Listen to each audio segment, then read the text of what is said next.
आप सभी को मेरा प्यार भरा नमस्कार। पेडल अप के इस यूट्यूब चैनल पर आप सभी का स्वागत है। मैं उम्मीद करता हूँ कि आप सभी बहुत ही बढ़िया होंगे और आपकी तैयारी भी बहुत ही बेहतरीन होगी।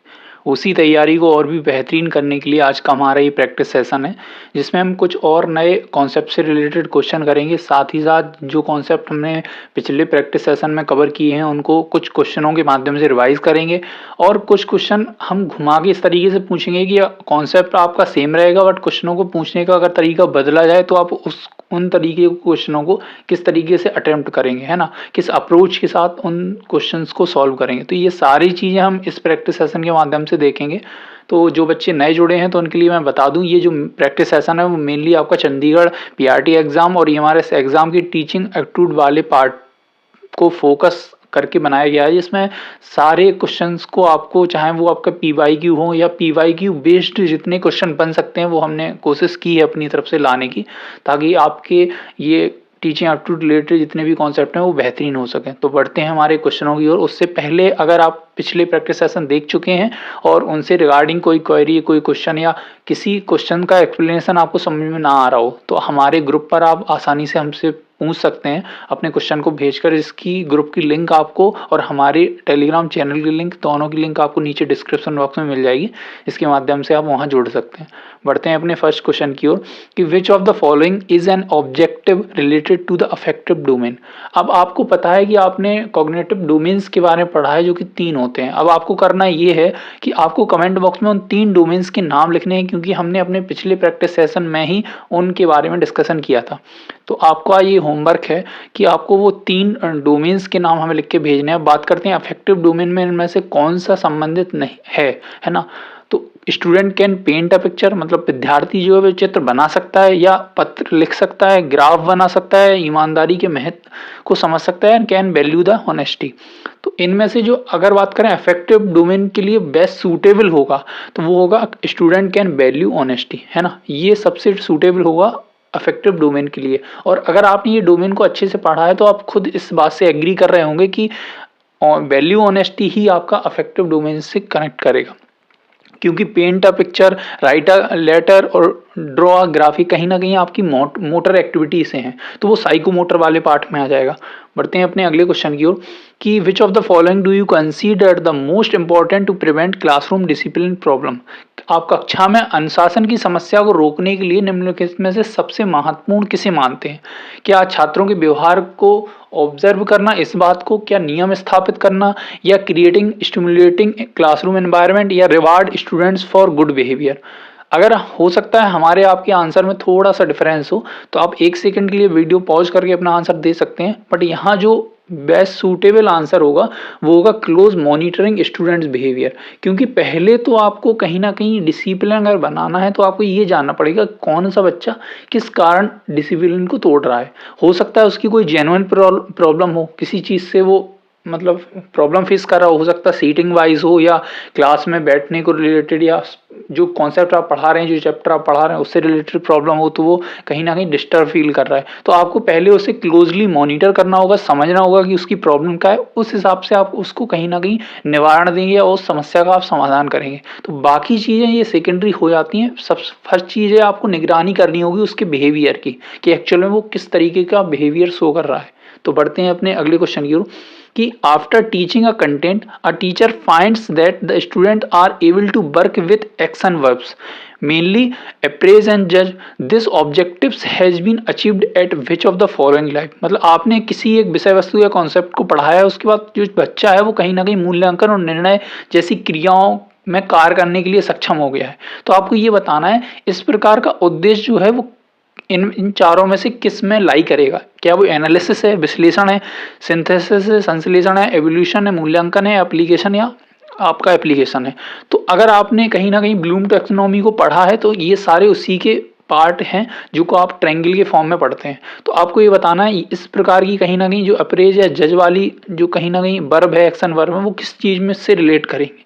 तो अगर बात करें जज या अप्रेज वाली बात तो ये आपके एवोल्यूशन से रिलेट करेंगे।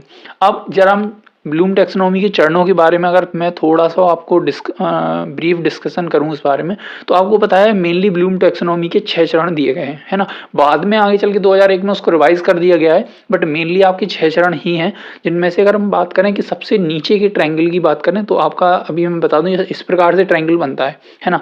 तो इसमें अगर 6 चरण होंगे तो सबसे जो नीचे वाले चरण पे आएगा वो क्या आएगा, वो आएगा आपका नॉलेज वाला पार्ट। अब नॉलेज में क्या क्या चीज़ें हो सकती हैं, नॉलेज में आपने जो चीज़ सीखी है उसको अगर आप रिकॉल करते हैं, रिवाइज करते हैं, तो वो आपका आएगा डिफाइन, किसी चीज़ को डिफाइन कर देते हैं, उसका डिस्क्रिप्शन दे देते हैं, ठीक है, किसी चीज़ के बारे में आप नाम बताते हैं, ये सारी चीज़ें आपकी नॉलेज में आएंगी। उसके बाद आता है कंप्रीहेंशन, तो किसी चीज़ को आप कहीं ना कहीं व्यक्त कर देते हैं, जैसे आप किसी भी टॉपिक से रिलेटेड मुझे कुछ बातें बताएंगे तो आपका कंप्रीहेंशन में आएगा, किसी चीज़ को ट्रांसलेट कर देते हैं आप तो भी कॉम्प्रीहेंशन में आएगा, किसी एक्सप्लेन करना या जनरलाइज करना, एग्जाम्पल देना, ये सारी किसके पार्ट हैं, आपके कॉम्प्रीहेंशन के पार्ट है। थर्ड वाला आता है एप्लीकेशन। एप्लीकेशन मतलब आपने कोई चीज़ सीखी और उसको आप डे टू डे लाइफ में अप्लाई कर पा रहे हैं, उसका डेमोन्स्ट्रेशन दे पा रहे हैं, है ना। कोई चीज़ बना के रेडी कर दे रहे हैं, कोई प्रॉब्लम आ रही है उसको सॉल्यूशन निकाल के दे देते हैं, तो ये सारी किसके पार्ट हैं, ये आपके एप्लीकेशन के पार्ट हैं। अगर फोर्थ नंबर की हम बात करें तो एनालिसिस। एनालिसिस में क्या होगा, कहीं ना कहीं चीज़ों को आप सेपरेट के तौर पे काट के देख रहे हैं, जैसे कोई प्रॉब्लम आती है तो उसको ब्रेक डाउन करके अलग अलग चरणों में काट के फिर उसको समझने की कोशिश करते हैं ये प्रॉब्लम का सॉल्यूशन क्या हो सकता है। तो एनालिसिस में हम नॉर्मली चीज़ों को क्या करते हैं, ब्रेक डाउन करते हैं, है ना, काटते हैं। तो ये आपका एनालिसिस हो गया। सिंथेसिस की बात करें तो आप कई सारी टुकड़ों को जहाँ जहाँ से इंफॉर्मेशन आपको मिल रही है उनको कलेक्ट करके एक मतलब एक फॉर्मेट में लाके फिर प्रॉब्लम का सॉल्यूशन देखते हैं, है ना। तो ये आपका सिंथेसिस में आएगा। एवोल्यूशन की बात करें तो कहीं ना कहीं आप किसी चीज़ को अप्रेज करेंगे, किसी की प्रशंसा करेंगे, किसी का मूल्यांकन करेंगे या अपना जजमेंट देंगे, उस चीज़ को क्रिटिसाइज कर सकते हैं। तो ये सारी बात आपके किसके एवोल्यूशन के आएंगे। तो ये हाईएस्ट लेवल है। कई बार पिछली जो प्रैक्टिस सेशन है उसमें ये भी क्वेश्चन पूछा गया था कि आपको ये बताना है कि ब्लूम टैक्सोनॉमी में हाईएस्ट लेवल पे कौन सा है, तो आपको पता है कि वो मूल्यांकन आता है ना। तो ये अगर आप चाहें तो इनके स्क्रीनशॉट एक बार ले सकते हैं, ठीक है। बाकी आपको पीडीएफ हमारे चैनल पर मिल जाएगी जिसकी लिंक आपको नीचे डिस्क्रिप्शन बॉक्स में दी गई है, तो वहाँ से आप इजीली ये पीडीएफ प्राप्त कर सकते हैं। तो बढ़ते हैं अगले क्वेश्चन की ओर कि good teaching is best reflected by, मतलब जो अच्छा शिक्षण है या सर्वोत्तम है वो किस प्रकार परिलक्षित होता है। क्या मीनिंगफुल क्वेश्चन से, अटेंडेंस ऑफ स्टूडेंट मतलब बच्चों की उपस्थिति से, नंबर ऑफ डिस्टिंक्शन मतलब अलग अलग प्रकार की चीज़ें आपके क्लास में, अलग अलग प्रकार के बच्चे हैं, या पिंडर ऑफ साइलेंस आपकी क्लास में। अगर आप बात कर रहे हैं गुड टीचिंग की, तो गुड टीचिंग कहीं ना कहीं वो है कि टीचर एक मीनिंगफुल क्वेश्चंस बच्चों से पूछेगा, क्योंकि कहीं ना कहीं बच्चों का विकास क्वेश्चंस में छुपा हुआ है। आप जिस तरीके के क्वेश्चन पूछेंगे बच्चा उस तरीके से सोचने पे मजबूर होगा।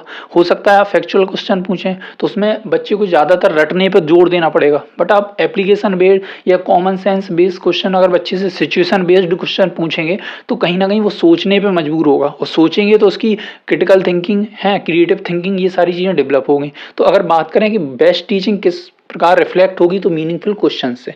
बढ़ते हैं अगले क्वेश्चन की ओर कि which of the following statements regarding memory level of teaching is incorrect. तो आपने टीचिंग के कई 3 लेवलों के बारे में पढ़ा है, मैंने पिछली वीडियो में भी इस बारे में डिस्कस किया था। तो 3 लेवल अगर बात करें कि टीचिंग के 3 लेवल कौन से हैं, तो आपका फर्स्ट पे आता है मेमोरी लेवल, फिर आता है अंडरस्टैंडिंग लेवल, और सबसे लास्ट में थर्ड लेवल पे रिफ्लेक्टिव या चिंतन लेवल आता है। तो आपका मेमोरी हो गया, स्मृति मतलब बुद्धि हो गया, अंडरस्टैंडिंग समझ हो गया, रिफ्लेक्टिव मतलब चिंतन लेवल हो गया। तो ये 3 लेवल से आपसे घुमा फिरा के क्वेश्चन पूछे ही जाते हैं, इनका थोड़ा आप पढ़ लीजिएगा, बाकी हमने कवर किया है अपने क्वेश्चनों के माध्यम से। तो पूछा गया है कि मेमोरी लेवल में कौन सा शामिल नहीं होगा, तो इनिशियल स्टेज है मेमोरी लेवल, बिल्कुल बात सही है, सबसे पहले इनिशियल स्टेज पे मेमोरी आती है। Memory level of teaching mainly depends on prevailing source और इकोनॉमिक कंडीशन। तो यहाँ अगर बात करें कि जो स्मृति स्तर है वो मौजूदा आपकी आर्थिक स्थिति पर निर्भर करता है, इस बारे में अभी डिस्कस करेंगे हम। Memory level of teaching includes the habit of rote memorization, बिल्कुल मेमोरी में आप रोट मेमोराइजेशन फैक्ट्स पर ध्यान देते हैं। Memory level of teaching enable the learner to retain, यहाँ रिटेन बिल्कुल करना पड़ेगा, जिन चीज़ को हम रटेंगे उनको मेमोरी में रखना मतलब रिटेन करना। And also reproduce the learn material, मतलब जब पूछा जाए तो उन चीज़ों को बताना।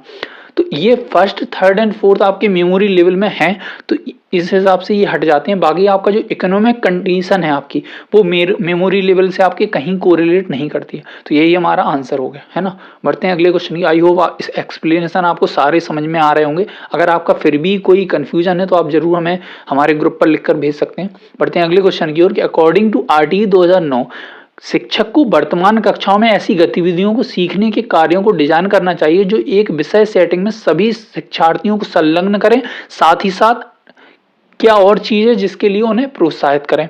तो ऐसा क्या टीचर मतलब डिजाइन करे अपना कॉन्सेप्ट या अपना जो लेक्चर वो देने जा रहा है जिसमें बच्चे एंगेज रहें। एंगेज रहने के साथ साथ वो क्या खास चीज होनी चाहिए जो आरटीई 2009 के अनुसार शिक्षक के लिए दिशा निर्देश की गई है। तो क्या वो एक्साइटमेंट है, क्रिएट इंटरेस्ट है, मोटिवेशन है या चैलेंज है। तो हो सकता है आपके और मेरे या कई अलग अलग बच्चों के अलग अलग आंसर आ रहे हो, बट यहाँ जो अगर सही बात है तो एंगेज के साथ साथ आपको ये देखना पड़ेगा कि आप जो चीज़ पढ़ा रहे हैं वो बच्चों के लिए चैलेंजिंग भी हो, है ना, वो मोटिवेटिंग हो। ये जरूरी नहीं है, क्योंकि देखो मोटिवेशन आपको पता है एक तो आंतरिक तौर पे होता है, एक बाहरी तौर पे। तो आप पढ़ा रहे हैं उससे मोटिवेशन का डायरेक्ट कनेक्शन नहीं, आप बच्चों को प्रेरित कर सकते हैं, लेकिन आप जो पढ़ा रहे हैं कॉन्सेप्ट वो इंगेजिंग होना चाहिए, साथ ही साथ चैलेंजिंग भी होना चाहिए, ताकि बच्चे एक नेक्स्ट लेवल पे जाने के लिए उस चीज को करके एक नेक्स्ट लेवल पे पहुंच सके, है ना। इस बात को आपको ध्यान रखना है। तो यहाँ आएगा चुनौतीपूर्ण होना चाहिए। बढ़ते हैं अगले क्वेश्चन की ओर।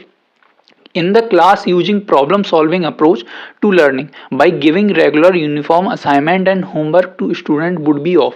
मतलब आप नियमित रूप से एक समान असाइनमेंट और होमवर्क देते हैं समस्या समाधान दृष्टिकोण का उपयोग करने के लिए। तो ये किस चीज़ में आएगा, क्या ग्रेट वैल्यू देगा, लिटिल वैल्यू देगा, value only for slow learner है, या वैल्यू टू गिफ्टेड चाइल्ड या स्टूडेंट्स है। तो अगर हम बात करें कि हम असाइनमेंट या होमवर्क दे रहे हैं तो हम पहली बात तो किसी को सेपरेट करने के लिए नहीं दे रहे हैं, ये बात आपको ध्यान रखनी है, और किसी चीज़ को कम करने के लिए चीज़ें नहीं देंगे।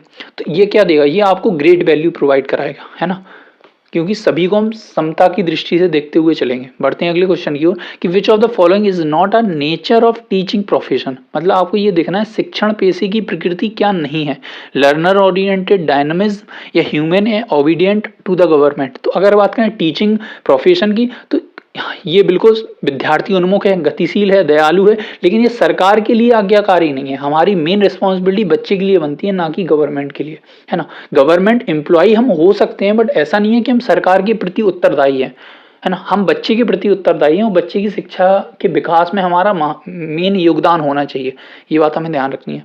बढ़ते हैं अगले क्वेश्चन की ओर कि मेन ऑब्जेक्टिव ऑफ टीचिंग, मतलब शिक्षण का मुख्य उद्देश्य क्या है। Develop thinking power, give information, dictate notes, या प्रिपेयर फॉर एग्जाम। तो इसका आंसर भी मैं उम्मीद करता हूँ कि आप लोग कमेंट बॉक्स में हमें जरूर दें, क्योंकि ये कॉमन सेंस बेस्ड क्वेश्चन है और आप इजीली आंसर इसका दे सकते हैं, है ना। तो बढ़ते हैं अपने नेक्स्ट क्वेश्चन की ओर।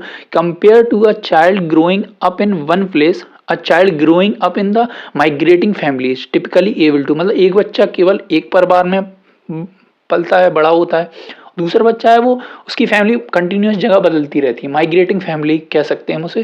तो आपको ये देखना है इनके बीच में कौन सा ये जो बच्चा है आमतौर पर माइग्रेटिंग फैमिली वाला वो किस चीज़ में सक्षम होगा, connecting with people, develop critical thinking, maintain काम, या डेवलपिंग क्रिएटिव थिंकिंग। अगर बात करें यहाँ माइग्रेटिंग पीपल होगा तो वो जगह जगह जाएगा, अलग अलग लोगों से मिलेगा, तो लोगों से डील करना उसे आसानी होगी, कनेक्ट करने में आसानी होगी। तो यहाँ जो सटीक आंसर है वो है कनेक्टिंग विद द पीपल। मतलब जो माइग्रेटिंग फैमिली का बच्चा होगा वो लोगों से जल्दी कनेक्ट कर जाएगा, है ना, बजाय कि सिंगल एक ही जगह रहने वाले परिवार के। पढ़ते हैं अगले क्वेश्चन की ओर कि अकॉर्डिंग टू पियाजे the use of chart, graph and diagram is a useful strategy for teaching children at the. मतलब पियाजे के अनुसार बच्चे को हम अगर चार्ट, ग्राफ, आरेख के बारे में पढ़ा रहे हैं तो वो बच्चा किस अवस्था का है। तो आपको ये पता है कि पियाजे ने 4 अवस्थाओं के बारे में बात करी है। पहली जो सेंसरी स्टेज है उसमें 6 उप अवस्थाएं, प्री ऑपरेशनल में 2 उप अवस्थाएं। इन बात को आपको बेसिक ध्यान रखना है। अगर बात करें आप चार्ट और ग्राफ के बारे में पढ़ा रहे हैं तो कहीं ना कहीं बच्चा किसका है, बच्चा फॉर्मल ऑपरेशन में आ चुका है ना, क्योंकि चार्ट ग्राफ की मदद से आप किसी चीज को मेंशन कर रहे हैं, डिनोट कर रहे हैं, बच्चे को सोचने के लिए मजबूर कर रहे हैं कि देखो पिछले साल में जनसंख्या का इतना ग्राफ था, इतनी जनसंख्या थी, अब बढ़ के इतनी हो गई, या अगले साल मृत्यु दर इतनी थी या इतनी हो गई। तो इस हिसाब से आप अमूर्त चीजों का वर्णनों से कर रहे हैं, तो ये कहीं ना कहीं वो फॉर्मल ऑपरेशन का बच्चा हो सकता है ना। बढ़ते हैं अगले क्वेश्चन की ओर कि during which period did education start acquiring a formal nature by being imported a centre of learning called gurukuls and आश्रम। तो आपको ये बताना है किस काल के दौरान जो औपचारिक शिक्षा दी जाती थी वो गुरुकुलों और आश्रमों में दी जाती थी। ये भी आपको पता है कि ये किस काल का वर्णन कर रहा है, तो इसका आंसर भी आप एज अ होमवर्क हमें कमेंट बॉक्स में लिख के जरूर भेजिएगा। बढ़ते हैं अगले क्वेश्चन की ओर कि a detailed record of documented observation of a student behaviour used for the purpose of understanding and saving the students behaviour is known as. मतलब हम क्या कर रहे हैं, बच्चे के एक तरीके से बच्चे का दस्तावेज व्यवहारों जो भी वो बिहेवियर स्कूल में दिखा रहा है उसका एक दस्तावेज तैयार कर रहे हैं, संकलित रूप में रिकॉर्ड बना के रख रहे हैं। तो उसको आप क्या कहेंगे, फॉर्मेटिव असेसमेंट होगा, समेटिव असेसमेंट होगा, बिहेवियर लॉग होगा या करिकुलम मैपिंग होगा। तो हम क्या कर रहे हैं, बच्चे के व्यवहार का, उसके जो भी हमने ऑब्जर्व किया है उसके कहीं ना कहीं इवेंट का उसके दस्तावेज बना के हम रिकॉर्ड करके रख रहे हैं। तो ये हमारा किस में आएगा, ये हमारा आएगा बिहेवियर लॉग में। फॉर्मेटिव असेसमेंट की बात करें तो अगर मैं आपको रिवाइज कराऊं तो फॉर्मेटिव असेसमेंट आपका ड्यूरिंग द सेशन होता है, समेटिव असेसमेंट आपका at the end of the session होता है। करिकुलम मैपिंग में आपने मैपिंग के बारे में हो सकता है आप लोगों ने, कई लोगों ने ट्राई किया हो, जब हमारी कोई प्रॉब्लम होती है तो इस तरीके की प्रॉब्लम बीच में सेंटर में रख के कई सारी चीज़ों को उससे कनेक्ट करने की कोशिश करते हैं, तो इसको हम मैपिंग बोल सकते हैं, है ना। तो ये जो सही आंसर होगा तो third behaviour log will be the right answer of this question, है ना। बढ़ते हैं अगले क्वेश्चन की ओर कि लर्निंग ऑब्जेक्टिव मीन्स, मतलब सीखने के उद्देश्यों का क्या मतलब है। लर्निंग एक्सपेरिमेंट है, कंसाइज आउटकम्स हैं, एकेडमिक अचीवमेंट है या इंटेंडेड लर्निंग आउटकम्स है। तो अगर आपने लेसन प्लान आप सभी ने बनाए होंगे आयु, तो आपने हमेशा वहाँ लर्निंग ऑब्जेक्टिव्स लिखते हैं, लेकिन अभी जो रिसेंटली पहल चलाई गई है वो उसमें की जगह रिप्लेस कर दिया गया है आपका लर्निंग आउटकम्स को। तो अगर बात करें सीखने के उद्देश्यों का क्या मतलब है, तो वो है सीखने के परिणाम या इंटेंडेड लर्निंग आउटकम, मतलब बच्चों को पढ़ाने के बाद बच्चा क्या चीज़ें सीख जाएगा, है ना। इस पे फोकस दिया गया है कि ये अगर हम पढ़ाएंगे तो ये मिनिमम लर्निंग आउटकम्स तो बच्चा सीख जाएगा। तो इंटेंडेड लर्निंग आउटकम हम उसे कहेंगे कि बच्चा ये चीज़ें सीख जाएगा इस टॉपिक को पढ़ाने के बाद, ठीक है। बढ़ते हैं अगले क्वेश्चन की ओर कि in which level of teaching the learner gets an opportunity to discriminate at length between positive and negative examples of concept. मतलब आपने बच्चे को पढ़ाया, एक अवधारणा समझाई, उसके बाद बच्चा क्या करा, उसके नकारात्मक और सकारात्मक दोनों पक्षों का विवरण आपके सामने प्रस्तुत कर देता है। तो ये किस टीचिंग लेवल में, शिक्षण स्तर में आएगा, याददाश्त होगी, मेमोरी होगी, अंडरस्टैंडिंग, रिफ्लेक्टिव होगा या ऑटोनोमस डेवलपमेंट होगा। तो ये अगर हम बच्चा क्या कर रहा है, आपको चीज़ें समझा रहा है ना, आपने ये कॉन्सेप्ट पढ़ा दिया, बच्चा उस चीज़ की व्याख्या कर रहा है कि इसमें ये चीज़ नकारात्मक है, मतलब नेगेटिव है, ये चीज़ पॉजिटिव है, तो वो क्या अंडरस्टैंडिंग में आएगा, है ना। आई होप कि आप समझ गए होंगे। फर्स्ट क्वेश्चन है कि Amrita is a physics teacher in a secondary school. Find that few students commits mistakes in test after teaching the lesson.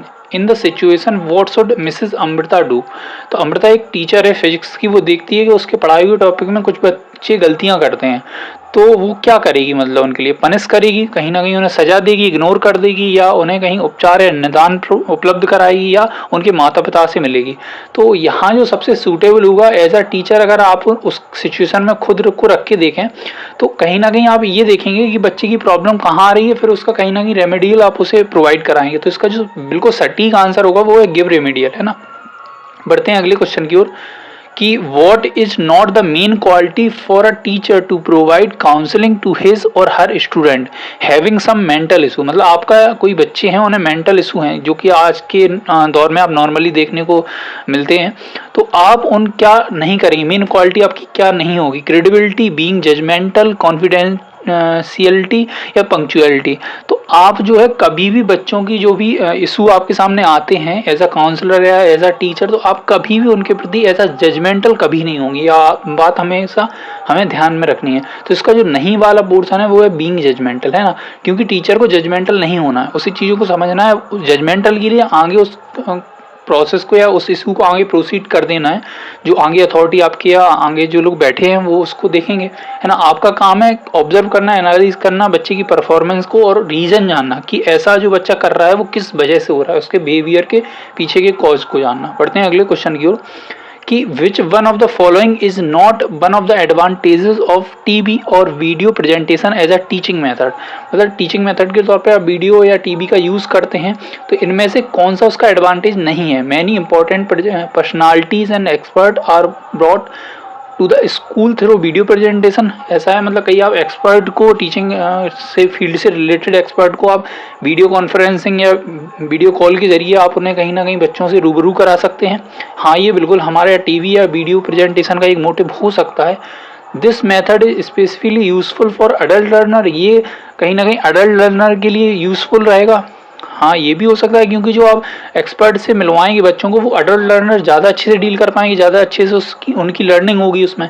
It promotes a sort of नेटिज्म अमंग लर्नर, ये कहीं ना कहीं स्वदेशी बात को जन्म देगा बच्चों के अंदर। तो ये कहीं ना कहीं ये टीवी और वीडियो का ये मोटिव हमारा है ही नहीं, तो इसी वजह से ये नहीं के ऑप्शन में चला जाएगा और यही हमारा क्या बन जाएगा, राइट आंसर, है ना।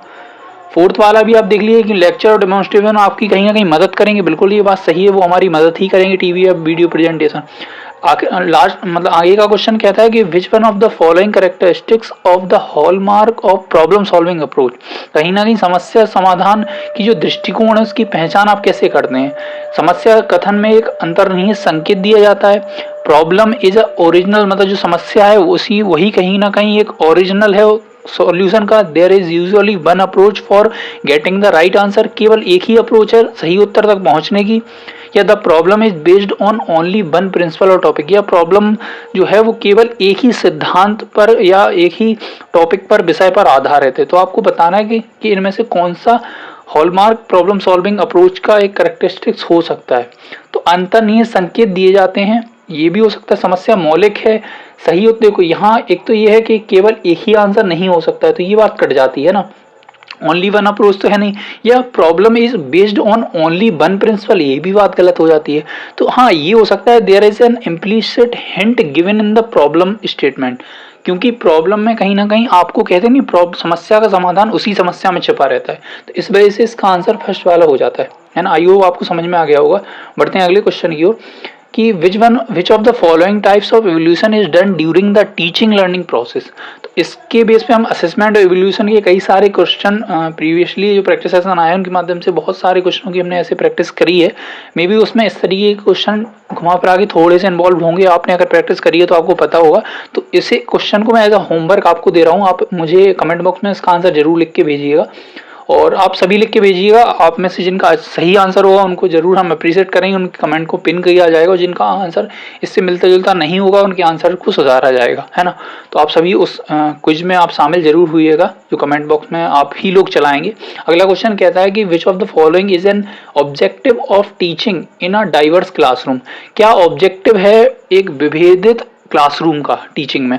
इग्नोरिंग करना, प्रमोटिंग स्टीरियोटाइप, सेलिब्रेटिंग डाइवर्सिटी या इनकरेज कंपटीशन। तो यहाँ अगर बात करें तो फर्स्ट ऑप्शन इग्नोर करना, ये तो बात कट जाएगी। प्रमोटिंग स्टीरियोटाइप, ये भी बात कटे, रूढ़िवादिता को जन्म देना हमारा मोटिव है ही नहीं। हाँ, सेलिब्रेट कर सकते हैं विविधता को, ये हमारी एज अ कहीं ना कहीं पावर के तौर पे सामने आई कि हमारे अगर विविधता है हमारी कक्षा में तो हम उसे एज अ रिसोर्सेज देख सकते हैं, तो ये बात सही है। कंपटीशन को मैं प्रमोट करना ही नहीं क्योंकि इंडिविजुअल चाइल्ड अपने आप में बेहतरीन साबित होता है, तो उन दो बच्चों को अगर विविधता रखते हैं किसी बात को लेकर तो उनके बीच में कंपटीशन आप कैसे करा सकते हैं।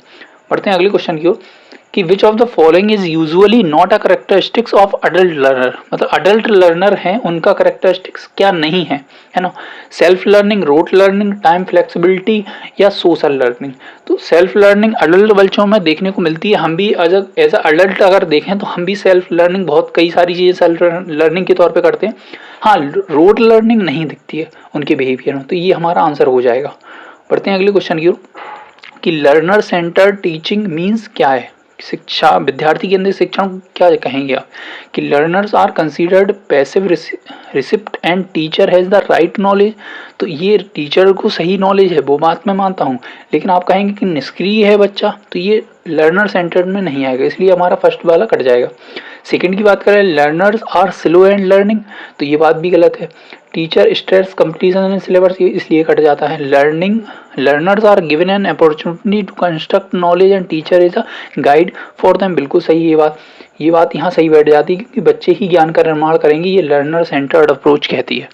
और फैक्ट को रटना ये तो लर्नर सेंटर में आएगा ही नहीं, है ना। बढ़ते हैं अगले क्वेश्चन की ओर कि what are the main characteristics of usually a critical method of teaching. मतलब क्रिटिकल मेथड ऑफ टीचिंग के क्या कैरेक्टरिस्टिक्स हैं, होने चाहिए।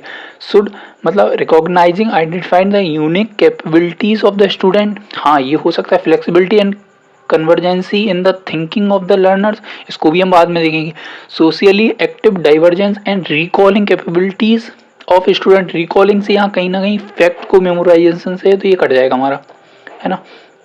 एक मिनट, हाँ, तो ये कट जाएगा। फोर्थ वाला कहता है promotes observation is skilled fruit learning to learn fact, ये बात भी कट जाएगी। यहाँ थोड़ी सी मिस्टेक है कुछ प्रिंटिंग में, बट उसका कहीं ना कहीं कनेक्शन फैक्ट से है, तो ये इस हिसाब से कट जाएगा। अगर बात करें क्या मेन कैरेक्टर से क्रिटिकल थिंकिंग के ऊपर आपको जोर देना है, तो फ्लेक्सिबिलिटी होनी चाहिए, convergency in the thinking of the learner, या फिर विद्यार्थी की सोच में लचीलापन या अभिसरण होना चाहिए, या फिर अद्वितीय क्षमताओं की पहचान करना है। तो क्रिटिकल थिंकिंग के लिए हमें अद्वितीय क्षमताओं की पहचान करना है, इस वजह से हमारा फर्स्ट ऑप्शन इज राइट, है ना।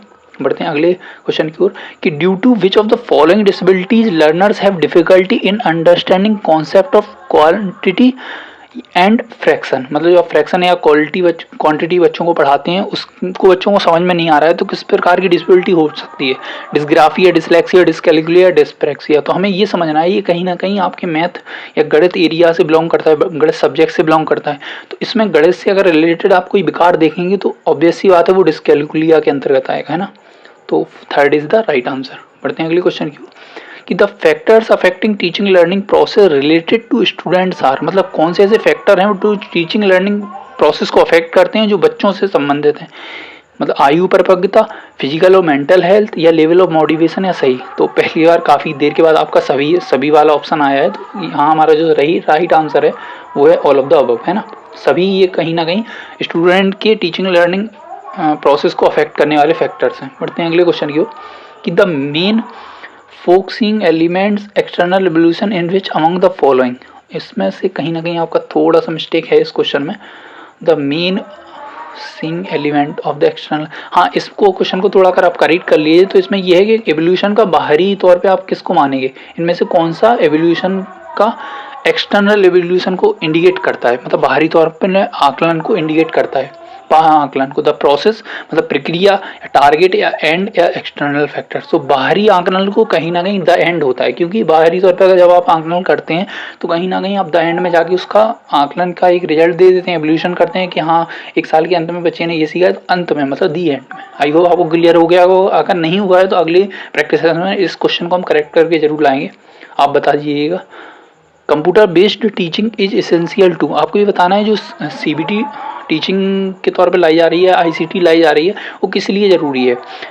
क्या मेक टेस्टिंग ट्रांसपेरेंट, या टीचर को कहीं ना कहीं बर्डन से मुक्त करने के लिए, प्रिपेयर डिजिटलाइज एवोल्यूशन, या मिनिमाइज ह्यूमन बायस।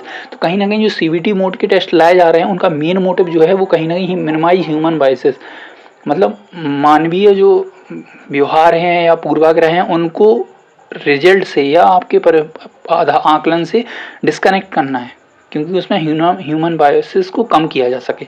बढ़ते हैं अगले क्वेश्चन की ओर कि dash approach is focused on teaching rather than learning, मतलब कौन सी ऐसी अप्रोच है जो ज़्यादातर शिक्षण पर फोकस है ना कि अधिगम पर। क्या वो स्टूडेंट सेंटर्ड है, टीचर है, टेक्स्ट बुक है, लर्निंग सेंटर्ड है। तो आपको ये दिखना है की पॉइंट क्या है, टीचिंग पे ज़्यादा फोकस है, लर्निंग पे कम फोकस है, तो ये होगा आपका टीचर सेंटर्ड, है ना। ऐसे क्वेश्चन को आप निकाल सकते हैं आंसर ऑप्शन को। Dash is meaning making changing old ones in favour of workable alternative meaning, मतलब क्या किसका अर्थ पुराने अर्थों को व्यवहारिक वैकल्पिक अर्थ के पक्ष में बदलना है। शिक्षण है, विकास है, समस्या सुलझाना है, या फिर आपका सीखना है। तो इसे हम कहेंगे सीखना, जो पुरानी चीज़ों का अर्थ बदल कर आपके नए रूप में आपके सामने आ जाए और वो आपके काम करने के तरीके में कहीं ना कहीं व्यवहार में परिवर्तन लेके आए, है ना। फर्स्ट क्वेश्चन कहता है कि which of the following does not reflect teaching for understanding. तो आपने को ध्यान हो कि आपने 3 लेवल पढ़े हैं, ठीक है। अगर बात करें 3 वेरिएबल के तो वो कौन से वेरिएबल हैं, अगर मैं थोड़ा सा उनको रिवाइज कराऊं तो पहला आपने मेमोरी पढ़ा है, ठीक है। दूसरा आपने पढ़ा है अंडरस्टैंडिंग, और अगर थर्ड की बात करें तो आपने पढ़ा है रिफ्लेक्टिव, जिसे हम कई बार थिंकिंग में भी जोड़ देते हैं। तो ये 3 लेवल के बारे में आपने पढ़ा है, और इन्हीं से घुमा फिरा के क्वेश्चन पूछे जाते हैं कि किस लेवल में किस चीज़ को हम शामिल करेंगे या नहीं करेंगे। तो वही पूछा गया है कि which of the following does not reflect teaching for understanding, मतलब अंडरस्टैंडिंग के लेवल पर कौन सा इनमें से रिफ्लेक्ट नहीं है या शामिल या प्रतिबिंबित नहीं होता है। तो ask students to explain a concept, मतलब बच्चे से कहेंगे कि एक कॉन्सेप्ट से रिलेटेड चीज़ों को आप समझाएं, या उनसे कहेंगे कि प्रोवाइड एग्जाम्पल दें, मतलब एक कॉन्सेप्ट से रिलेटेड आप हमें समझाने के लिए एग्जाम्पल दें, तो ये अंडरस्टैंडिंग में आएगा। कॉन्सेप्ट की को क्लियर करने के लिए एक्सप्लेन करना भी अंडरस्टैंडिंग में आएगा। Help student to see differences and generate analogies. कहीं ना कहीं बच्चों को ये देखने में मदद करना कि दो चीज़ों के बीच में क्या बारीक अंतर है, तो ये कहीं ना कहीं आपकी अंडरस्टैंडिंग लेवल में ही आएगा टीचिंग के। लेकिन उन्हें चीज़ों को याद कराना, ये अंडरस्टैंडिंग में ना आकर उनके मेमोराइजेशन में आ जाएगा, जो हमारा लेवल 1 है ना। तो इसमें पूछा है नहीं, इस बात का आपको विशेष ध्यान रखना है। तो नहीं के तौर पे हम इसे ही अपने थर्ड वाले ऑप्शन को शामिल करेंगे। तो fourth is the right answer of this question. बढ़ते हैं अपने अगले क्वेश्चन की ओर कि which of the following is not related to characteristics of teaching. मतलब शिक्षण के कैरेक्टरिस्टिक्स के तौर पर इनमें से कौन सा संबंधित नहीं है। टेक जो टीचिंग है वो प्लेस लेती डायनामिक इन्वायरमेंट में कहीं ना कहीं घटित होती है, कंटिन्यूस प्रोसेस है, ऑलवेज स्टूडेंट सेंटर्ड है, ये एसेंशियली एंड इंटेलेक्चुअल एक्टिविटी है। तो अगर हम बात करें टीचिंग क्या है, तो टीचिंग आपकी डायनामिक इन्वायरमेंट में होने वाली एक प्रोसेस या प्रक्रिया कह सकते हैं। बिल्कुल ये बात सही होगी। कंटिन्यूस प्रोसेस है, ये बात भी सही होगी, क्योंकि आपको बच्चों की ज़रूरतों के हिसाब से अपनी टीचिंग मेथड या टीचिंग वे को आपको बदलते रहना पड़ेगा, तो कंटिन्यूस प्रोसेस में आ जाएगी। ऑलवेज स्टूडेंट सेंटर्ड, ये कहना कहीं ना कहीं थोड़ा सा गलत है। हाँ, हम ये कहेंगे कि हम टीचिंग को ज़्यादा से ज़्यादा स्टूडेंट सेंटर्ड होके लेके चलेंगे, लेकिन ये कहना कि केवल और केवल टीचिंग जो है वो स्टूडेंट सेंटर्ड, ये कहीं ना कहीं अपने आप में गलत है। क्योंकि आपने डेमोन्स्ट्रेशन मेथड, लेक्चर मेथड या प्लेवे मेथड, इन कई तरह के मेथड्स के बारे में पढ़ा होगा, तो इनसे डिफाइन होता है कि जो टीचिंग है वो अलग अलग अप्रोच को लेके चलती है। तो यही हमारा आंसर बन जाएगा इस क्वेश्चन का। बढ़ते हैं अगले क्वेश्चन की ओर कि are teacher give the following activities as a homework assignment to the student. मतलब एक टीचर है वो अपने बच्चे को होमवर्क असाइनमेंट के तौर पे कुछ काम देता है। Which of the following activities will require the student to use local material. आपने टीएलएम के बारे में सुना है, जैसे टीचिंग लर्निंग मटेरियल के तौर पे जाना जाता है। तो वही पूछा है कि टीचर एक असाइनमेंट इस तरीके का दे रहा है जिससे बच्चे ज़्यादा से ज़्यादा अपने लोकल मटेरियल के थ्रू उस चीज़ को एक्सप्लोर करें या उस असाइनमेंट को पूरा करें, जो कि अच्छी अपने आप में एक बहुत ही अच्छा कदम है। तो आपको इनमें से 4 ऑप्शनों में से वो ऑप्शन टिक करना है जो इस लोकल मटेरियल से कनेक्ट कर पा रहा हो। Gather information about the countries facing shortage of food. तो ये नहीं, ये केवल आपका मटेरियल, इसमें कहीं ना कहीं आपने केवल इन्फॉर्मेशन को मान लिया, तो ये गलत है। लोकल मटेरियल थोड़ी जरूरी, थोड़ी हर तरीके की इन्फॉर्मेशन ऑल अबाउट कंट्रीज, अपने कंट्रीज की बात नहीं करिए, इसलिए ये लोकल मटेरियल में नहीं आएगा। Adjust your diet according to the concept of balance diet. तो इसमें कहीं आपने लोकल मटेरियल को इन्वॉल्व किया ही नहीं है। Observe the materials that their mothers discard while cleaning rice and beat by hand picking. मतलब उन कई बार आपने देखा होगा अपने घरों में जब माँ या गेहूं या चावल साफ करती हैं तो हाथों के द्वारा उसमें जो गंदगी कचड़े कंकड़ मिले रहते हैं उनको अलग करती है। तो उनका उपयोग करके कहीं ना कहीं बच्चों को असाइनमेंट पूरा करने के लिए कहा गया है। हाँ, ये एकदम बिल्कुल सही बात है, जो कि लोकल मटेरियल को यूज करने के तौर पर दिखाया गया है। तो यही हमारा क्या हो जाएगा आंसर, है ना। बढ़ते हैं अगले क्वेश्चन की ओर कि which of the following are some concept in the objectives of education.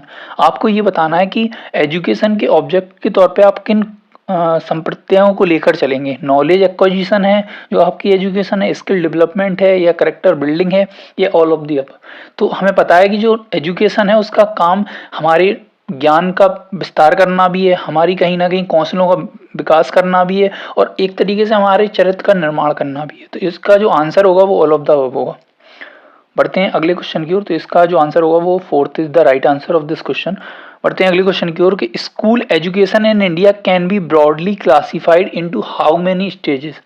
आपको ये बताना है जो भारतीय शिक्षा प्रणाली है उसके मोटे तौर पर कितने चरणों में वर्गीकृत किया गया है, 4, 5, 3 या 2। तो मैं मतलब बिल्कुल कॉन्फिडेंस के साथ कहना चाहूँगा कि इसका आंसर आप सभी को पता है, बस ये क्वेश्चन थोड़ा सा घुमा के पूछा गया है। इसका जो सही आंसर होगा वो होगा फोर्थ। क्यों होगा? आपने सभी ने न्यू एजुकेशनल पॉलिसी या नेशनल एजुकेशन पॉलिसी 2020 पढ़ी हुई है, उसमें एक नए सिस्टम की बात कही गई है जो है 5+3+3+4, है ना, ये सभी को पता है। तो अब ये आप बताइए कि ये कितने स्टेजेस में बटा हुआ है। 5+3+3+4, तो कितने स्टेज हो गए? 1, 2, 3 एंड 4, है ना। तो ये सब हमने पढ़ा था, बस क्वेश्चन को थोड़ा सा पूछने का जो तरीका है वो बदल दिया गया। अब आपको करना ये है, जो 5+3+3+4 है, इन हर स्टेज के अपना एक नाम है और अपनी एक ईयर है कि इतने साल से इतने साल तक बच्चा इस स्टेज में रहेगा, इतने साल से इतने साल का बच्चा इस स्टेज में रहेगा। तो आपको उस स्टेज का नाम प्लस उसके मतलब जो ईयर है, अप्रोप्रिएट ईयर है, वो लिख के कमेंट बॉक्स में हमें भेजनी है, ताकि आपको भी एक रिवीजन के तौर का मौका मिल पाए, है ना। बढ़ते हैं अगले क्वेश्चन की ओर। तो ये आपका एज अ होमवर्क हम आपको देते हैं। अगला क्वेश्चन कहता है the most important indicator of the quality of education in the school as. School infra है, इंफ्रास्ट्रक्चर है, क्लासरूम सिस्टम है, text book and teaching learning material है, अचीवमेंट लेवल ऑफ स्टूडेंट है। अगर आपको बच्चे की गुणवत्ता देखनी है कि एजुकेशन या स्कूल में एजुकेशन का लेवल देखना है, किस तरीके की एजुकेशन कराई जा रही है, तो किस कौन से एक इंडिकेटर है जो आपको उसकी सही जानकारी दे रहा। क्या वो स्कूल का इंफ्रा है कि बहुत अच्छा बिल्डिंग हो, बहुत अच्छी उसमें बेंचेज या करल वगैरह हो, तो उस हिसाब से क्लासरूम बहुत सुंदर बनाया गया हो उस हिसाब से, या बहुत अच्छी अच्छी उनकी बुक्स या टीचिंग लर्निंग मटेरियल दिए गए हों बच्चों को उस हिसाब से, या बच्चों का उपलब्धि स्तर क्या है, वो एक ऐसा इंडिकेटर है जो कहीं ना कहीं शिक्षा की गुणवत्ता को प्रदर्शित करता है। तो हमारा जो सटीक आंसर बनेगा वो है फोर्थ वन, है ना। Fourth the right answer of this question. बढ़ते हैं अगले क्वेश्चन की ओर कि the main M of education, मतलब शिक्षा का मुख्य उद्देश्य क्या है। आप क्या समझते हैं कि शिक्षा क्या है। डेवलपमेंट ऑफ लैंग्वेज स्किल है, कहीं ना कहीं भाषा कौशल का विकास है। डेवलपमेंट ऑफ सोशल सिटीजनशिप है, कहीं ना कहीं नागरिकता या सामाजिकता का विकास है जो शिक्षा है। पर्सनालिटी डेवलपमेंट, व्यक्तित्व का विकास है, या पनिशमेंट दंड के तौर पे देखने को मिलती है। तो जो शिक्षा है वो कहीं ना कहीं हम शिक्षा को एक होलिस्टिक डेवलपमेंट के तौर पे, ये समग्र विकास के तौर पे देखने को मिलती है ना। तो इसे हम कहते हैं पर्सनालिटी डेवलपमेंट या व्यक्तित्व विकास। तो यह हमारा fourth is the right answer of this question, sorry third is the right answer of this question. बढ़ते हैं अगले क्वेश्चन की ओर कि education is that thing which makes man self sufficient and selfless who has given this idea. मतलब कहा गया है कि शिक्षा वह चीज है जो मनुष्य को आत्मनिर्भर प्लस निस्वार्थ बनाती है। यह विचार आपको कहाँ देखने को मिलता है, ऋग्वेद में, सामवेद में, अथर्ववेद में, या यजुर्वेद में। तो ये जो आपको विचार देखने को मिलता है वो आपको ऋग्वेद में देखने को मिलता है, और ऋग्वेद को कहीं ना कहीं सबसे प्राचीनतम वेदों की संज्ञा भी प्राप्त है। इस तौर पे आप ये याद कर सकते हैं। बढ़ते हैं अगले क्वेश्चन की ओर कि long term goals are likely to be considered as, मतलब जो हम लॉन्ग टर्म गोल या दीर्घकालिक लक्ष्य बनाते हैं उनको किस तरीके से हम डिनोट या कंसीडर करेंगे। परमानेंट कहेंगे, टेम्परेरी कहेंगे, फ्लेक्सिबल कहेंगे, या इनमें से कोई नहीं। तो अगर हम बात करें हमारे लंबे लक्ष्यों की या लॉन्ग टर्म गोल्स की, तो वो स्थायी होते हैं, है ना।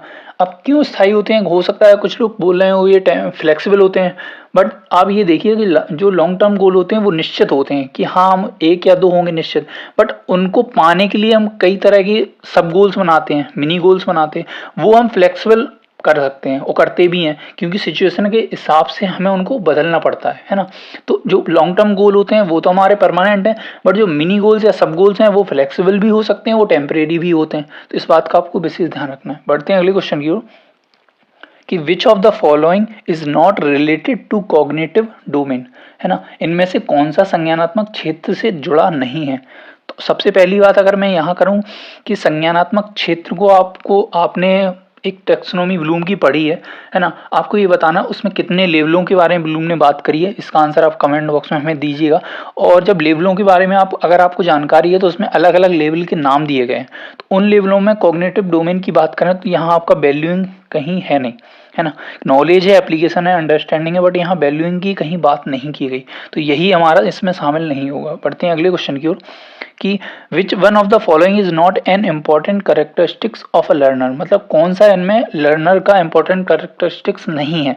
रेडीनेस टू लर्न, मतलब सीखने की तत्परता, शिक्षक क्या कहते हैं उस पर ध्यान देना, अपनी गलतियों को स्वीकार करना या उनमें सुधार करना, या पढ़ाए जाने वाले विषय की पूर्व तैयारी। तो इसका आंसर आप दें तो ज़्यादा बेहतर है, क्योंकि ये सिचुएशन बेस्ड और इसको पढ़ते ही आपको आंसर मिल जाएगा कि कौन सा लर्नर का करेक्टरिस्टिक्स नहीं है। यहाँ विशेष बात जो देनी है आपको लर्नर पे देनी है और नोट पे। मैंने आपको एक हिंट दे दी, तो ये आपका एज अ होमवर्क क्वेश्चन है। बढ़ते हैं अगले क्वेश्चन की ओर कि for good teaching in the class first of all a teacher should be well aware, मतलब अगर आप कक्षा में बहुत अच्छा शिक्षण देना चाहते हैं तो आपको किस चीज़ से वेल अवेयर होना पड़ेगा। मोटिवेशनल टेक्निक से, रिस्पॉन्स जो आप जिसकी आप तलाश कर रहे हैं बच्चों से, टीचिंग लर्निंग मटेरियल से, या what does he want to teach, मतलब क्या आप पढ़ाने वाले हैं। तो अगर आप बात करें कि गुड टीचिंग के लिए जो सबसे ज़रूरी चीज़ है वो ये है कि आप जो पढ़ाने जा रहे हैं उसके फलस्वरूप आप किस चीज़ की प्राप्ति अपने बच्चों से चाहते हैं। जैसे नॉर्मली हम कहीं ना कहीं लर्निंग आउटकम्स के तौर पे देखते हैं या टीचिंग लर्निंग आउटकम्स के तौर पे। तो इसका जो सही आंसर होगा वो होगा आपका थर्ड वन, कि जो आप पढ़ाने जा रहे हैं, सॉरी सेकंड वन, रिस्पॉन्स क्या मिलने वाले हैं उससे। अगर आप वो दिमाग में क्लियर करके चलेंगे तो आपका जो डिलीवर होगा कॉन्सेप्ट, जो भी आप कॉन्सेप्ट को डिलीवर करेंगे बच्चों की वो बहुत स्पेसिफिक होगा और बहुत वेल प्लान्ड होगा। इस बात को आपको ध्यान में रखना। बढ़ते हैं अगले क्वेश्चन की ओर, कि the highest level of cognitive domain is, मतलब कॉग्निटिव डोमेन का हाईएस्ट लेवल कौन सा है। तो अभी हमने बात करी थी ब्लूम टैक्सोनॉमी की, जिसमें कई सारे लेवल्स बांटे गए हैं, जिसमें वैल्यू नहीं था। अब उसी में पूछा है कि आपका हाईएस्ट लेवल किसे माना गया है, सिंथेसिस, एनालिसिस, कंप्रिहेंसिव या एवोल्यूशन को। तो कहीं ना कहीं अगर मैं बात करूं थोड़ी सी ब्लूम टैक्सोनॉमी की, यहाँ अगर हम बात करते हैं तो ब्लूम टैक्सोनॉमी को आपको इस तरीके से एक ट्रायंगल के थ्रू आपने पढ़ा होगा, है ना। उसमें कई सारे लेवल डिनोट किए गए हैं। और अगर आप बात करें कि ब्लूम टैक्सोनॉमी को आपको 2001 में रिवाइज भी किया गया था, तो यहाँ देखने वाली ये बात है कि कई सारे लेवलों में उसे बांटा गया था। रिवाइज करने के बाद उसका जो ऊपर का लेवल है वो चेंज कर दिया गया था। लेकिन यहाँ देखने वाली अगर क्वेश्चन की बात करें तो कौन सा हाईएस्ट लेवल है, तो वो है आपका मूल्यांकन का। अब आपको ये बताना है कि जो ब्लूम टैक्सोनॉमी को आगे चल के रिवाइज किया गया था उसके हाईएस्ट लेवल पे किस चीज़ को देखा गया था, या कौन सी चीज़ आपको देखने को मिलती है ना। ये आपका एक और होमवर्क के तौर पे क्वेश्चन हो गया। बढ़ते हैं अगले क्वेश्चन की ओर, कि which of the following is not a domain of or category of instructional objectives according to Bloom, मतलब ब्लूम के अनुसार इनमें से कौन सा एक डोमेन नहीं है। तो आपका क्या सोशल पॉलिटिकल है, कॉग्निटिव है, अफेक्टिव है या साइकोमोटर है। तो अगर बात करें कॉग्निटिव, अफेक्टिव और साइकोमोटर, ये तीनों आपके डोमेन के तौर पे देखे जाते हैं, बट आपका जो सोशल पॉलिटिकल है वो डोमेन में शामिल नहीं है। तो हमारा आंसर जो हो जाएगा वो हो जाएगा फर्स्ट वन, सामाजिक राजनीतिक, है ना। बढ़ते हैं अगले क्वेश्चन की ओर, a teacher ask her student to read the news about recent events in the state, then the students are asked to classify the events into different ruling system. The purpose of this learning activity is dash the topic, मतलब ये purpose जो शिक्षक मान लो एक किसी घटना के बारे में बच्चे को पढ़ने के लिए न्यूज़पेपर दिया है, फिर उससे कहीं ना कहीं क्लासिफिकेशन करा रहा है, तो ये किस चीज़ के अंतर्गत आएगा, अंडरस्टैंडिंग, रिकॉल, रिसर्च या रिवाइज। तो पहले उसे देखना है, पढ़ने के लिए दिया है, फिर उसे क्लासिफिकेशन करा रहा है। तो ये कहीं ना कहीं टीचर ये जांचना चाह रहा है, ये समझना चाह रहा है कि बच्चे ने जो पढ़ा है उसे कितना समझा है। तो ये कहीं ना कहीं बच्चे की समझ स्तर को जानने के लिए एक माध्यम बन के सामने आएगा। तो ये अंडरस्टैंडिंग लेवल को चेक कर सकते हैं। आई होप आपको ये क्वेश्चन सारे समझ में आ गए होंगे और इनका एक्सप्लेनेशन भी आपको बेहतरीन लगा होगा। The first open university in India was established in the year, आपको ये बताना है कि मुक्त भारत में पहला मुक्त विश्वविद्यालय कब स्थापित हुआ था, 1982, 1986, 1985 या 1966। तो अगर बात करें कि पहली ओपन यूनिवर्सिटी की, तो ये इंडिया में 1982 में इस्टेब्लिश्ड हुई थी। और अगर मैं बात करूँ वो कौन सी यूनिवर्सिटी थी, तो उसका नाम था B R Ambedkar open university, है ना। ये फैक्चुअल इन्फॉर्मेशन है, तो आप चाहें तो इसको नोट कर सकते हैं एक कॉपी पर, जहाँ आप बाकी कॉन्सेप्ट को नोट या जो फैक्चुअल इन्फॉर्मेशन है वो आप नोट करते ही होंगे। बढ़ते हैं आज अगले क्वेश्चन की ओर। तो अगला क्वेश्चन कहता है कि no nation can progress in absence of, मतलब कौन किसके अभाव में कोई राष्ट्र प्रगति नहीं कर सकता, सोशल प्रोग्रेस, पॉलिटिकल प्रोसेस या इकोनॉमिक प्रोसेस प्रोग्रेस और या नन। तो आपकी सामाजिक प्रगति, राजनीतिक या आर्थिक। तो वैसे तो इसमें अगर एजुकेशनल प्रोग्रेस होता तो आप सभी बेझिझक उसको आराम से टिक कर लेते, बस यहाँ एजुकेशन वाला है नहीं। तो देखो किसी भी राष्ट्र की अगर उन्नति या प्रगति को हमें देखना है, ऑब्जर्व करना है कि कौन ऐसा इंडिकेटर होगा जो उस चीज़ को इंडिकेट करेगा। तो देखो सोशल प्रोग्रेस, पॉलिटिकल प्रोग्रेस और इकोनॉमिक प्रोग्रेस, इनमें जो सबसे ज़्यादा इंपॉर्टेंट है वो आपका इकोनॉमिक प्रोग्रेस। क्यों?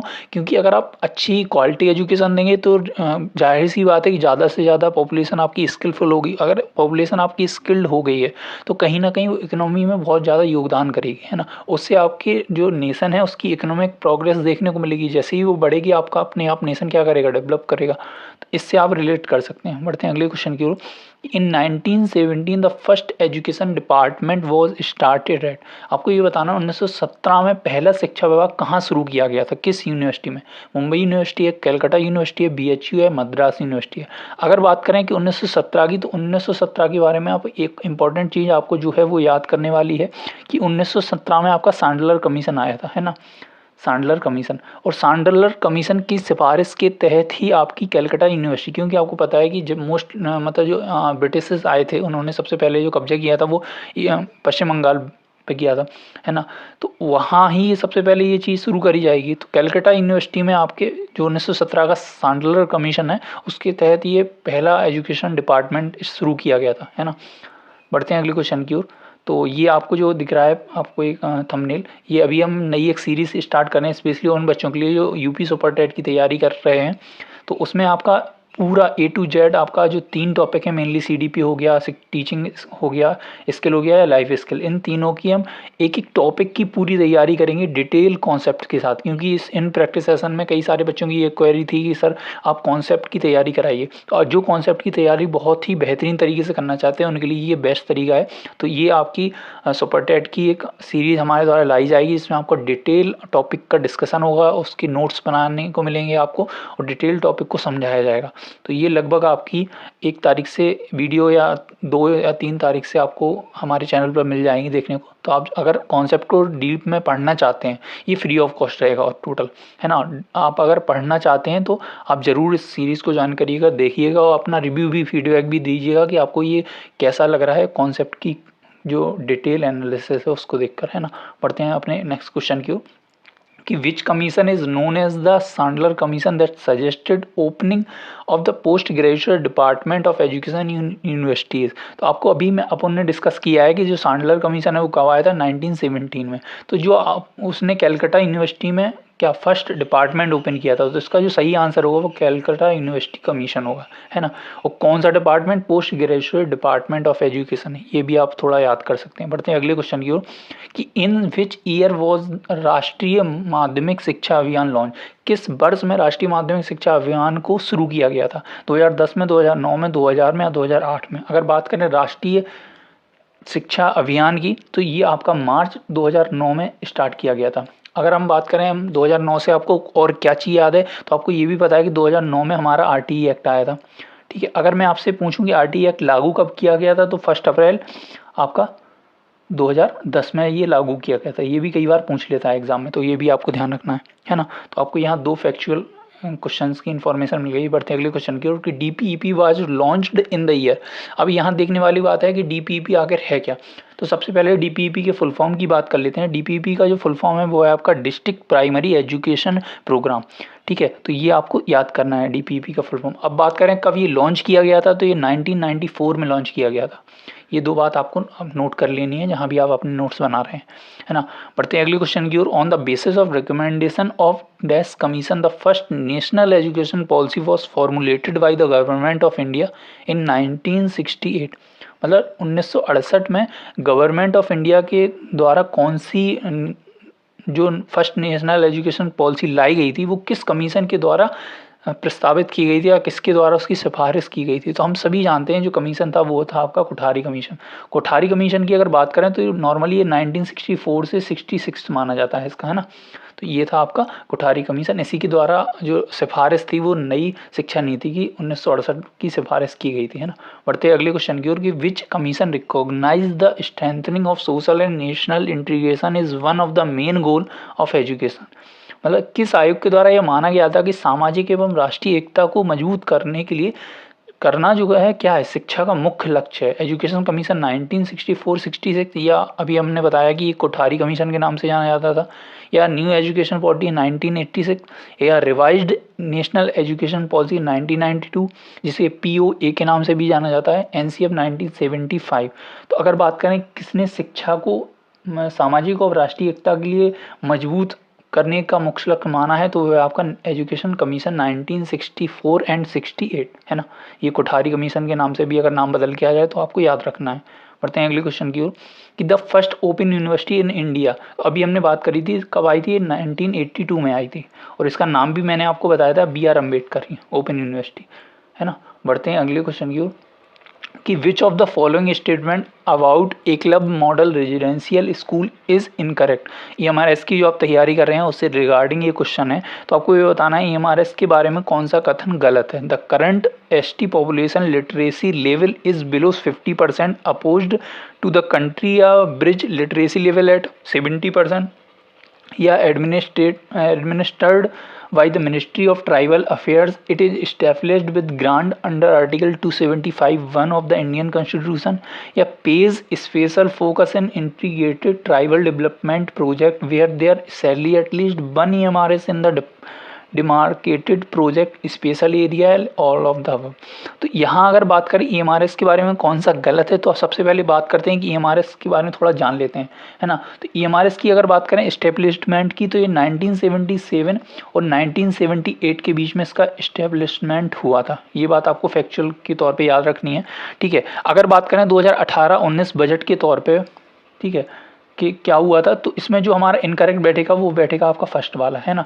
क्यों? क्योंकि इसमें बोला गया है कि द करंट मतलब वर्तमान की बात करी गई है, बट ये वर्तमान में नहीं हुआ था, ये नॉर्मली आपका 2018 और 19 के बजट की बात है, जब गवर्नमेंट ने ये डिसाइड किया था कि एटलीस्ट 1 EMRS को इस्टेब्लिश करेंगे ब्लॉक लेवल पे, जहाँ क्या है कि ST पॉपुलेशन इज़ अबव 50% और 20,000 लगभग जो ट्राइबल लोग हैं वो जिंदा हों। तो ये 2022 में इस चीज़ को देखा गया था। तो ये किसके बजट की बात है? ये 2018 और 19 में बजट में सरकार द्वारा ये चीज़ निर्धारित की गई थी। तो यही हमारा इनकरेक्ट होगा, क्योंकि इसमें लिखा है कि ST population literacy level is below 50%, बल्कि यहाँ लाइव का बोला हुआ था, है ना, उसमें ये बात ध्यान रखनी है आपको। बढ़ते हैं अगले क्वेश्चन की ओर। Which of the following can not be attributed to the nature of teaching, मतलब शिक्षण की प्रकृति के लिए जिम्मेदार नहीं ठहराया जा सकता। डायनामिक टूल को, contribution of science and art को, नॉन बिहेवियरल अप्रोच को, या डाइवर्सिटी को। अगर बात करें टीचिंग की, तो टीचिंग में हम डायनामिक टूल का यूज़ करते हैं, बात सही है। Communication of science and art है, आपने पढ़ा है कि teaching is combination of science and art, तो ये भी बात भी सही है। लेकिन नॉन बिहेवियरल अप्रोच यहाँ इस हिसाब से मेल नहीं खाता, और यही हमारा क्या होगा, एज अ आंसर ही हम सिलेक्ट कर लेंगे। और डाइवर्सिटी, बिल्कुल टीचिंग में आपकी डाइवर्सिटी देखने को मिलती है, क्योंकि अलग अलग तरह के टीचिंग मेथड का यूज़ करते हैं। तो third will be the right answer of this question. बढ़ते हैं अगले क्वेश्चन की ओर कि for learning related success of a child it is necessary that a teacher should, मतलब बच्चे की सीखने संबंधी सफलता के लिए शिक्षक का क्या होना आवश्यक है। इनकरेज करना उसे, teach him by adopting different teaching method, या उसे आराम देने को बोलें कि चलो जाओ तुम आराम करो, या उसे दंड दें। तो इसमें जो सबसे सटीक या सबसे अप्रोप्रिएट आंसर होगा वो होगा आपका सेकंड। क्यों होगा? क्योंकि आपको अलग अलग टीचिंग मेथड अडॉप्ट करने पड़ेंगे जो बच्चे की कहीं ना कहीं लर्निंग को इन्हांस करेंगे, है ना, डाइवर्सिफाइड लर्निंग उसे देंगे उसकी नीड के अकॉर्डिंग। आई होप कि आप समझ गए होंगे। अगला क्वेश्चन कहता है characteristics of an effective teacher is are. तो ये हम सभी को पता है कि organisation, teachers, knowledge, enthusiastic and all of the. तो यहाँ ये तीनों जो आपको ऊपर गुण दिख रहे हैं एज अ टीचर आप में होने चाहिए, तो यहाँ हमारा आंसर होगा ऊपर के सभी, ऑल ऑफ द अबव।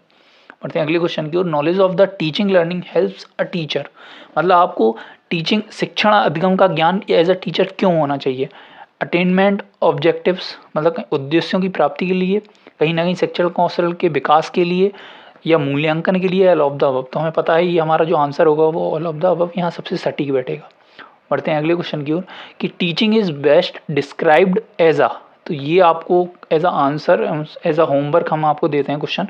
इसका आंसर हमें आप कमेंट बॉक्स में जरूर लिख के भेजिएगा, जिससे आपका भी एक्टिव पार्टिसिपेशन के तौर पे हमें पता चले कि आप कितने एक्टिवली पार्टिसिपेट करते हैं प्रैक्टिस सेशन में।